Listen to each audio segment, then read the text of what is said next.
అటు కొండా సురేఖకు సంబంధించి రాజీనామా చేయాలి అనే చాలా డిమాండ్లు వినిపిస్తున్నటువంటి పరిస్థితి కనిపిస్తూ ఉంది. కాంగ్రెస్ పార్టీలోనే ఒక 30 మంది ఎమ్మెల్యేలకు పైగా కూడా కొండా సురేఖను రాజీనామా చేపించాలనేది చెప్తున్నారు. మరి అది ఎంతవరకు నిజమవుతుంది, ఏం జరగబోతుంది అనే దాని మీద కూడా ఒక ఉత్కంఠగా ఉందని చెప్పాలి. సో ఇప్పుడు మరి కొండా సురేఖన డైరెక్ట్గా కొండా సురేఖని రాజీనామా చేయాలనేది ఆలోచించుకుంటుందట. సో చాలా ఆరోపణలు వస్తా ఉన్నాయి. తను ఇంకో పార్టీలోకి వెళ్ళడానికి, లేకపోతే ఆహ్, ఇంకో కొత్తగా స్వచ్ఛందంగా తను ఇండిపెండెంట్‌గా పోటీ చేయడం కావచ్చు, లేకపోతే ఇంకోటి కావచ్చు, చేసేయడానికి చేయడానికి కూడా అన్నీ మరి సిద్ధంగా చేసుకుంటుందన్నట్టుగా ప్లాన్ ఏ, ప్లాన్ బి అనేది సోషల్ మీడియాలో వైరల్ అవుతున్నట్టు పరిస్థితి కనిపిస్తా ఉంది. ప్లాన్ ఏ ఏదైతే ఇప్పుడు అధిష్టానం దగ్గరికి వెళ్ళి కూడా దీని మీద మరి ఎమ్మెల్యే టికెట్‌కి సంబంధించి, పరకాలకు సంబంధించి కూడా ఇష్యూ తీసుకురావాలనే దాన్ని కూడా ప్లాన్ ఏగా మరి వారు ముందుకు తీసుకెళ్ళినట్టుగా తెలుస్తా ఉంది. దాంతో పాటు కొండా మురళికి కూడా ఎమ్మెల్సీ పదవి కోసం కూడా మరి ప్లాన్ ఏలో భాగమే అన్నట్టుగా తెలుస్తున్నది. ప్లాన్ బికి సంబంధించి కూడా వేరే పార్టీలోకి వెళ్ళడమా? లేకపోతే స్వచ్ఛందంగా మరి ఇండిపెండెంట్‌గా పోటీ చేయడమా అనే దాన్ని కూడా, సో ఈ 2 అంటే ఇట్లా ప్లాన్స్ ప్రకారంగా కూడా కొండా ఫ్యామిలీ కూడా ఆలోచిస్తున్నట్టుగా తెలుస్తా ఉన్నది. సో కానీ ఇప్పుడు ఒక వార్త అయితే వినిపిస్తున్నది. ఈ అసెంబ్లీ ఎన్నికల్లో ఏదైతే ఈ ఆహ్, వచ్చేటటువంటి నెలలో అసెంబ్లీ ఎన్నికలు ఉన్నాయని మనం చెప్పుకుంటా ఉన్నాం కదా! సో ఈ అసెంబ్లీ ఎన్నికలు సంబంధించి కాకుండా దానికంటే ముందు ఏదైతే ఈ ఈ అసెంబ్లీ జరగబోతా ఉన్నదో సమావేశాలకు సంబంధించి, ఈ అసెంబ్లీ సమావేశాల లోపటనే మంత్రి పదవి తీసేయాలనే దాన్ని కూడా, ఈ అసెంబ్లీ ఎన్నికల లోపటనే కూడా కొండా సురేఖ మంత్రి పదవికి సంబంధించి కూడా చెక్ పెట్టి తన పార్టీ నుంచి బయటికి పంపించే కుట్రలు జరుగుతున్నాయనేది ఒక పెద్ద ఎత్తున వినిపిస్తూ ఉంది. రానున్నటువంటి 2028 లోపట మరి కొండా సురేఖ కాంగ్రెస్ పార్టీలో ఉండబోదు అనేది కూడా పెద్ద పెద్ద విమర్శలు వినిపిస్తున్నటువంటి పరిస్థితి కనిపిస్తూ ఉంది. దానికి ఇప్పుడు ఈ అసెంబ్లీ సమావేశాల ముందటనే మరి ఈ ఏదైతే కొండా సురేఖను సస్పెండ్ చేస్తారు, రాజీనామా చేపిస్తారు అనే దాన్ని కూడా పెద్ద ఎత్తున వినిపిస్తూ ఉంది. అయితే దానికి సంబంధించినటువంటి వార్త ఉందో ఒకసారి మనం చదివి వినిపించుకునే ప్రయత్నం చేద్దాం.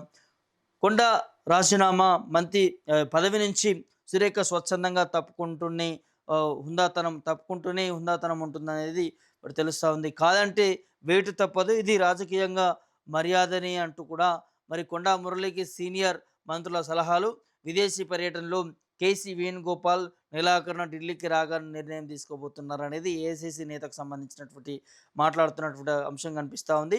కొండా సురేఖతో మంత్రి పదవికి కూడా రాజీనామా చేయించండి. ప్రస్తుతం పరిస్థితుల్లో మరో దారి లేదు. అప్పుడే హుందాగా ఉంటుంది. లేకపోతే మాత్రం అధిష్టానం వేటు వేసే ప్రమాదం ఉంది అంటూ సీనియర్ మంత్రులు కొండా మురళికి సూచించినట్లు కూడా తెలుస్తుంది. ఈ నెల 26న కొండా మురళి ప్రజాభవన్‌కు వెళ్లి డిప్యూటీ సీఎం బట్టి విక్రమార్కతో ప్రత్యేకంగా భేటీ అయ్యారు. ఆ తర్వాత కూడా అక్కడికి వచ్చినటువంటి సీనియర్ మంత్రులు ఉత్తమ్ కుమార్ రెడ్డి, శ్రీధర్ బాబులతో కూడా సమావేశమయ్యారు. ఈ సందర్భంగా సదరు మంత్రులు అందరూ ప్రస్తుతం పరిస్థితిలో మరి రాజీనామా చేయడమే మంచిదంటూ కూడా సలహాలు ఇచ్చినట్లు కూడా తెలుస్తున్న పరిస్థితి కనిపిస్తున్నది. అయితే రాజీనామానే సరైన నిర్ణయమా అనేది కూడా వినిపిస్తుంది. డిప్యూటీ సీఎం బట్టి విక్రమార్క దగ్గరకు రాజీ కోసం వెళ్ళినటువంటి కొండా మురళికి అక్కడ కనిపించినటువంటి సీనియర్ మంత్రులు మరి హితబోధ చేసినట్లు కూడా ప్రచారం జరుగుతున్నది. ప్రస్తుతం పరిస్థితుల్లో కూడా సురేఖతో మంత్రి పదవికి రాజీనామా చేయించడం మరి మినహా మరో మార్గం లేదనేది తేల్చి చెప్పినట్టుగా సమాచారం. మాజీ మరి రాజీనామా కూడా త్వరగా చేయాలనేది, లేకపోతే మాత్రం అధిష్టానం వేటు వేసే ప్రమాదం ఉంటుందనేది హెచ్చరించినట్లుగా కూడా తెలిసింది. సో ఒకవేళ హైకమాండ్ వేటు వేస్తే రాజకీయంగా మరి అమర్యాదగా ఉంటుందనేది వివరించినట్టు కూడా సమాచారం. ఈ నెల 20న సీఎం రేవంత్ రెడ్డి టార్గెట్‌గా మరి కుమార్తె సుష్మిత పటేల్ చేసిన వివాదాస్పద వ్యాఖ్యలకును మంత్రి సురేఖ ఖండించకపోవడంతో కాంగ్రెస్ పార్టీలో దుమారం రేగినటువంటి విషయం తెలిసిందే. సురేఖను కేబినెట్ నుంచి తప్పించాలనేది సుమారు 25 మంది ఎమ్మెల్యేలు డిమాండ్ చేయడంతో పాటు మరి పీసీసీ క్రమశిక్షణ కమిటీ సంఘం కూడా ఆమెను పదవి నుంచి తప్పించాలని సిఫార్సు కూడా చేసింది. సో ఈ నేపథ్యంలో కొండా మురళి ప్రజాభవన్లో మరి కనిపించడంతో రాజీ కోసమే వెళ్లారనేది ప్రచారం జరిగింది. కానీ ఆయనకు డిప్యూటీ సీఎం బట్టి విక్రమార్కతో పాటు అక్కడ ఉన్నటువంటి ఇతర సీనియర్ నేతలు కూడా సైతం కూడా రాజీనామా చేపిస్తేనే బాగుంటుంది కొండా సురేఖతోననేది కొంత సలహాలు ఇచ్చిరట. సో ఎందుకు అనంటే ఖచ్చితంగా అధిష్టానం కొండా సురేఖ పైన వేటు పడేటటువంటి అవకాశం ఉంటుంది కాబట్టి మరి రాజీనామా చేపిస్తేనే మంచిది, లేకపోతే మంత్రి పదవి నుంచి తీసేస్తే ఆ పరువు పోతుంది అంటూ కూడా కొంతమంది మంత్రులు కొండా మురళికి సంబంధించి కూడా కొన్ని సూచనలు ఇచ్చిరట. సో దీన్ని బట్టి మీరే ఆలోచించుకోండి. సో స్వచ్ఛందంగా తనని మంత్రి పదవి నుంచి తొలగిపోతే తనకు గౌరవం ఉంటుంది అంటూ కూడా మాట్లాడినటువంటి నేపథ్యాలు మనకు కనిపిస్తూ ఉన్నాయి.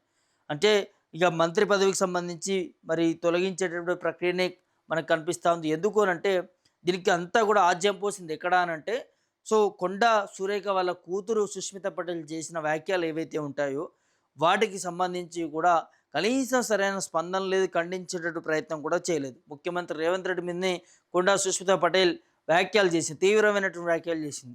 అప్పుడు మరి కనీసం దాన్ని తీవ్రంగా ఖండించి సో, దీన్ని మరి ఉపసంహరించుకుంటున్నాం. లేకపోతే తన కూతురిని మందలించడమా, ఇంకోటి చేస్తే తన మంత్రి పదవి అనేది కాపాడుకునేటువంటి ప్రయత్నం ఉంటుండే. కానీ ఇప్పుడు అవన్నీ కూడా ఏమీ లేవు. కొండా సురేఖ అసలు దానికి రియాక్ట్ అయ్యి స్పందించినటువంటి విధానం పైన కూడా కాంగ్రెస్ అగ్రనాయకత్వం అంతా కూడా సీరియస్ అవుతా ఉంది. సొంత కూతురు మరి మీ కూతురికే మీరు నచ్చచెప్పుకోవట్లేదు అనంటే, తను మాట్లాడిన వ్యాఖ్యలకి నాకు సంబంధం లేదని మాట్లాడడం ఎంతవరకు సబబు అంటూ కూడా చాలామంది కాంగ్రెస్ పార్టీకి సంబంధించిన నేతలందరూ కూడా ప్రశ్నిస్తా ఉన్నారు. సో, అక్కడే ఒక చిచ్చు రగిలిందని చెప్పుకోవచ్చు. అక్కడి నుంచి కొండా సురేఖ మంత్రి పదవి నుంచి తీసేయాలంటూ కూడా వరుసగా డిమాండ్‌లు వస్తున్నటువంటి పరిస్థితులు కనిపిస్తా ఉన్నాయి. సో, అటు మరి ఏఐసీసీ అగ్రనేతలందరిని కూడా కలిసే ప్రయత్నం చేసింది. మరి కలిసినా కూడా వారు కూడా హెచ్చరించేటటువంటి ప్రయత్నమే జరిగింది కాబట్టి, ఇగో కొండా సురేఖ ఒక నిర్ణయం తీసుకున్నట్టుగా తెలుస్తా ఉంది. ఇక మరి రాజీనామా చేయడమే మంచిది. కాంగ్రెస్ పార్టీ నుంచి వాళ్ళు తీయడం ఏంటి, నేనే పార్టీ నుంచి బయటకొస్తా అనే ఒక ఆలోచనలో కూడా ఉన్నట్టుగా ఉన్నదట.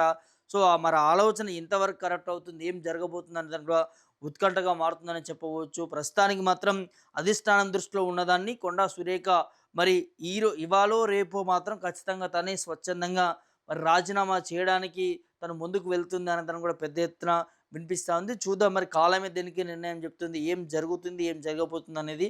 సో, మరి ఈ అంశానికి సంబంధించి మీరేమనుకుంటున్నారు? మీ అభిప్రాయం ఏంటి? కొండా సురేఖ రాజీనామా చేస్తేనే బా తనకి మంచిదా? తనకు, తన కుటుంబానికి? లేకపోతే ఇంకా దీంట్లో ఏం వివరణ ఇచ్చుకుంటే బావుంటుంది ఏంటనేది కూడా మీ అభిప్రాయాన్ని కామెంట్ రూపంలో తెలియజేయండి.